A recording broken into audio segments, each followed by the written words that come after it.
Yes!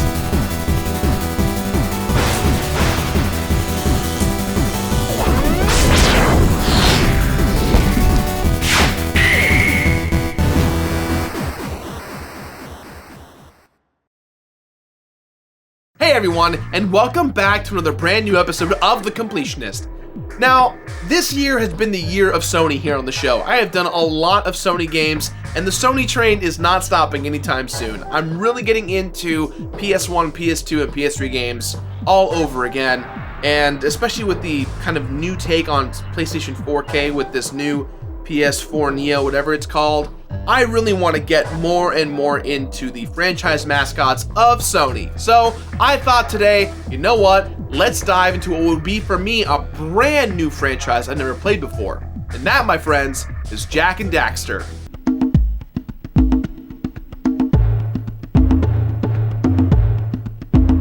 Long ago, like around the late 90s and early 2000s, a war was raging in the realm of PlayStation. Many characters vied for the coveted title of PlayStation mascot, and on this show, we've already covered a lot of them. The Sucker Punch tribe offered their stealthy challenger Sly Cooper. The Insomniac clan gave us the gun-wielding heroes Ratchet and Clank, and the reigning champion, hailing from the Naughty Dog pack, was a manic marsupial called Crash, who had already made a name for himself during the earliest days of the PlayStation era. But the Naughty Dog pack was not satisfied. The age of the PlayStation 2 was just beginning, and 3 potential mascots were better than 1. At the time, most of Naughty Dog's forces were busy creating Crash Team Racing, leaving only 2 developers to begin work on their new IP. But even though their number was small, their ambition was great. They wanted the new game to be in direct contrast to all the Crash titles before it. Crash was linear, with selectable levels, and the new game would feature a big, seamless open world. Crash didn't offer much in the story department, whereas with this new game, it would have a strong narrative backbone. Getting the 2 new lead characters just right was incredibly important, which is why the designers drew inspiration from cartoons, comics, and even Disney animated films. Eventually, every member of the Naughty Dog team was pulled into the project that would come to be known as Jak and Daxter. After 3 years of tweaking, preparation, and hard work, Jak and Daxter finally entered the fray in 2001. Thanks to its tight controls, impressive visuals, and fun action-oriented gameplay, some came to consider Jak and Daxter as the best platformer on the PS2. You hear that, other potentials? Here comes a new challenger! The original game's legacy is clear to see in its heaps of sequels and spin-offs, including my method of playing it, the Jak and Daxter collection for the PlayStation 3. I have never had my hands on any of the Jak and Daxter games before, and I'm pretty excited about trying this one out for the first time. I don't expect too much trouble, seeing as it's an accessible platformer, but with these types of games, you have to be very careful about bullshit collectathons. As we all know, the PlayStation mascot wars ended without a clear victor, and even till today, people still debate about who was most worthy of the crown. On the bright side, these characters seem to be getting plenty of recent love in other media. Ratchet and Clank just had a big Hollywood movie, and Sly is ready to get a movie of his own, which can only mean one thing: Jak and Daxter, pachinko machines coming soon. Everybody loves pachinko, you guys. It's the future of gaming. No, wait. I got it. Jak and Daxter VR pachinko machines. This will work out. Surely it will work out. Make pachinko machines great again. Our adventure takes place on a weird, nameless planet where everyone seems perfectly comfortable with both technology and magic. In fact, I don't even think they see any difference between the two. Stupid hippies. This world was once the home of the enigmatic beings known as the Precursors, who are believed to have created the magic-ology known as Eco, but they're not around anymore, hence the name of the game, the Precursor Legacy. But I'll tell you who is around, our 2 young heroes, Jak and Daxter. When our story opens, they're doing what thousands of young boys before them have done for ages, going places they have no business going and getting into trouble unnecessarily. They're the sci-fi fantasy Tom and Huck. Jak and Daxter have sneaked away from their home village of Sandover and are headed straight for a place they've been explicitly forbidden to ever go. the mysterious Misty Island. When they arrive, they discover some shady folks who appear to be searching the island for precursor artifacts and anything imbued with eco. You know, their leader sounds familiar though. If the locals possess precursor items, you know what to do. Oh wait, that's mother-loving D. Snyder! So I guess this makes the evil lady by his side his twisted sister? Oh, come on, give that to me. That one was pretty good. The boys find a giant vat of dark eco, and when one of the lurkers ambushes them, Daxter accidentally falls into the pool, transforming himself into an ottsel, a combination of otter and weasel that's tailor-made for Saturday morning cartoons and sugary breakfast cereal boxes. Daxters. If it ain't Daxter, it ain't jack shit. Once back home in Sandover, they plead with their mentor/guardian Samos to use his sage abilities to return Daxter back to normal, but he claims that he just doesn't have the power to do so. I think he just doesn't like Daxter and wants him to stay that way, but he does tell them that another sage named Gol Acheron has enough knowledge of the dark arts to break Daxter's curse of cuteness. The problem is that the dude lives way far in the north, like past the wall and past the wildlings, somewhere in Canada probably. Thankfully, Samos' daughter Kira offers up her speeder to Jak and Daxter to help them through the harsh terrain. So after a quick trip to Tutorial Island and some menial tasks for the villagers in Sandover, our heroes embark on their grand adventure. You know, I really dig the personalized goal. Simple yet effective. Turn back into oneself from a transformation. A pretty relatable goal. No one wants to become an animal. I'm just worried that they didn't pack a lunch or any snacks. This is gonna be a really long journey. Jack's gonna eat Daxter, you guys. I'm calling it right now. It won't even be murder because technically he's not even human anymore. It's just the food chain. Run, Daxter. Save yourself. Alright, I know I've said this before, I'm aware, but it should be said here as well. This game really should be a cartoon. Everything about the Jak and Daxter world exudes delight and adventure, perfect for younger players and Saturday mornings. Nah, this feels more like a Nickelodeon weekday afternoon deal. The characters and setting are so strong that they may just be the strongest aspect of the entire game. Naughty Dog really stacked the odds in their favor during the mascot wars when they dreamed up 2 lead characters instead of 1. If you've got 2 heroes, players are bound to like at least one of them, right? Well, probably. You've got your strong, stoic, silent adventurer in Jak, and Daxter fills the role of the wisecracking, irreverent sidekick. I think you're ready to handle that monster without me. Oh, really heroic of you. There's a reason this archetype has worked for as long as it has, and it works in this game too. Their designs may be simple, but that only helps them to be more evocative and relatable. The characters really come alive thanks to how exquisitely they're animated. Just look at these guys. And we're not just talking Jak and Daxter here. The entire cast of kooks are way more enjoyable to interact with than your typical NPCs, thanks in part to the excellent voice acting behind them. What's a bathtub? Another thing that really struck me was how well shot the cutscenes were. Cinematography isn't something a lot of players discuss about their video games or even notice. But the next time you get a chance to check out a game's cutscene, take a really good look at them. Most of them are shot really, really poorly. Like if you shot a movie or a TV show with that same setup, you'd get laughed at, and then you'd be thrown out of Hollywood and have to live with your mom and Steve back in Kentucky. That being said, Jak and Daxter's cutscenes support the story nicely and reinforce the entire game's cartoonish aesthetic. The music works well, the locations are big and pretty, and the characters keep things very interesting. It's the perfect recipe for something that's designed to entertain youngsters, and there's nothing wrong with that. So, one question is, who do we have to call to get this show made? I'm looking at you, Dick Wolf. If you can get the turtles into animation, you can definitely do this. And if not you, I'll just go with Bruce Timm. He'll make Jak all dark and brooding, but at least he'll get things done. Oh damn, Naughty Dog already made Jak dark and broody? Perfect.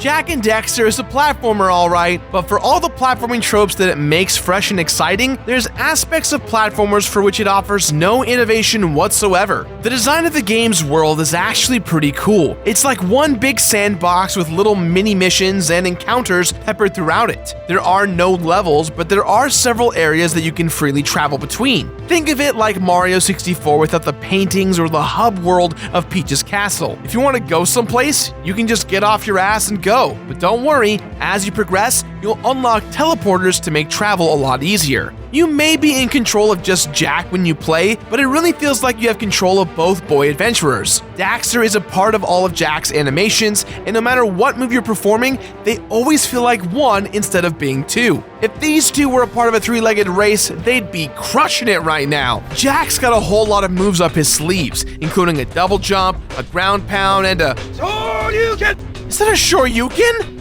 Oh my god, it is! I guess Jak must have trained with Ryu. Wait, that also explains his twisty kick that he does in the air. Okay, that's pretty impressive and all, but there's no way that this motherfucker can throw a fireball. Well, shit.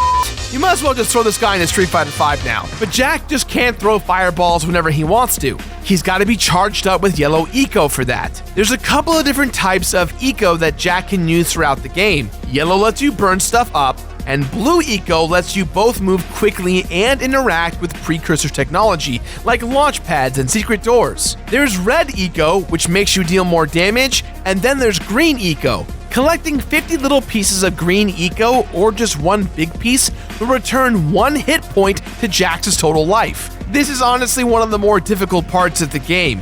It can take a really long time to gather 50 tiny pieces of green eco, so if you take a few hits, you could be walking around only 1 hit away from death for a very long time. All eco can be found floating in mid-air or even flowing freely throughout vents. If you pick up a floating piece of eco, it'll disappear and give you a small boost to your eco meter, but standing on a vent will instantly fill your meter to the maximum, and still be there if you need more. But just because a performance-enhancing substance is always there, doesn't mean you should abuse it, Jak. Dare to say no to eco. What this game ultimately boils down to across all of its missions is collecting crap. This game is one giant collectathon. Your main collectible is the power cell, and the amount you have determines how far into the game you can progress. You'll get 1 for every mission you complete, and they can also be found hidden all over the place too. Do you like collecting bugs? Because in each area, there are 7 scout flies trapped inside some boxes. Break open all 7 and free them, and a power cell is yours. And then there's the true main collectible,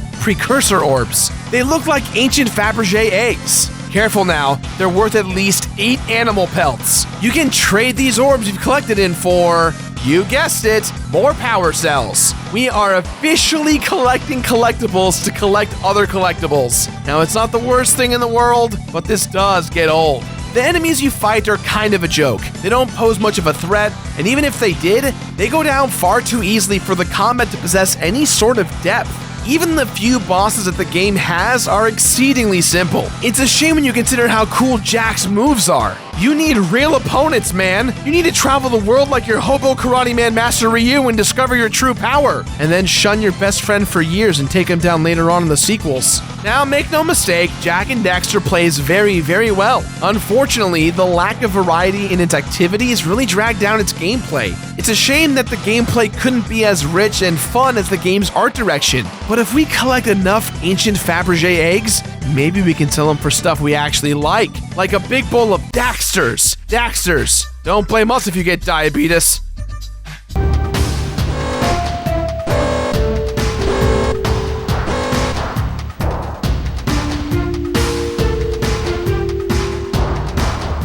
While Jak and Daxter have been steadily making their way north, D. Snyder and his twisted sister have been kidnapping sages left and right. When our heroes finally come face to face with the baddies, they're revealed to actually be Gal Acheron and his sister Maya, the ones that Daxter was counting on to return him to normal. Woof! Talk about a conflict of interest. That's gotta take the wind out of your sails, Jim. Gall and Maya have been tampering with Dark Eco and have become tainted by it. Now, their plan is to use the kidnapped sage's abilities to unearth a whole bunch of Dark Eco and use it to reshape the world. You know, general bad guy stuff in a video game. Jak and Daxter infiltrate Gall and Maya's citadel and free the sages being held captive there, but not before the villain's giant precursor robot, fueled by the sage's collected power, wakes up and starts wreaking havoc. After a battle that involves spawning bad guys, jumping over shockwaves, and dodging fireballs, the sages' powers combine into the incredibly rare Light Eco, the only substance that can probably return little Daxter to normal. But instead of immediately grabbing it for himself, Daxter chooses to allow Jak to use it to destroy the robot. Wow, Daxter did grow as a character. There's no need to eat him after all. He's having what someone would call a story arc in a video game.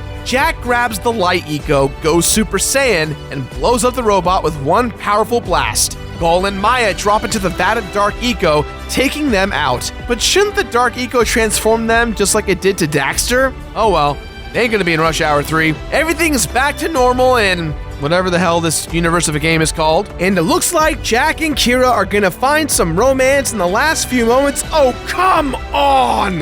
That's your bro, dude! You don't Otzel block your bro! You know what? Screw it. Take it back. Eat him. Barbecue his ass. Put him in some barbecue sauce. The side of Eco Cooler. We're in.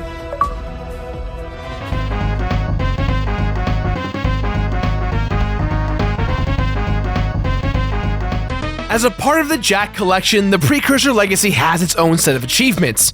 They're all incredibly simple, and they're all very easily obtainable in just one singular playthrough. If you're good at collecting a bunch of stuff, then the platinum is well within your reach. But unfortunately, there's no bonus for getting any of the achievements, let alone all of them. However, Jak and Daxter, the Precursor Legacy has one, and only one, completion bonus. If you collect at least 100 out of the game's 101 power cells before you beat the game, you'll be rewarded with a special secret post-credits cutscene. It picks up right where the ending left off, with the main character standing in front of a giant sealed precursor door. Your collected power cells then fly into place around the door, and it slowly starts to open. Brilliant light slowly pours out, and the characters all marvel at the beauty of nothing! It's absolutely goddamn nothing! The game just cuts out right there. There's no secret. It's a total lame cop-out that almost sours the entire experience. If there's no reward, then just do nothing, Naughty Dog! Why the tease? Did they think this was funny? Because it's not! We get nothing! We lose! Good day, sir!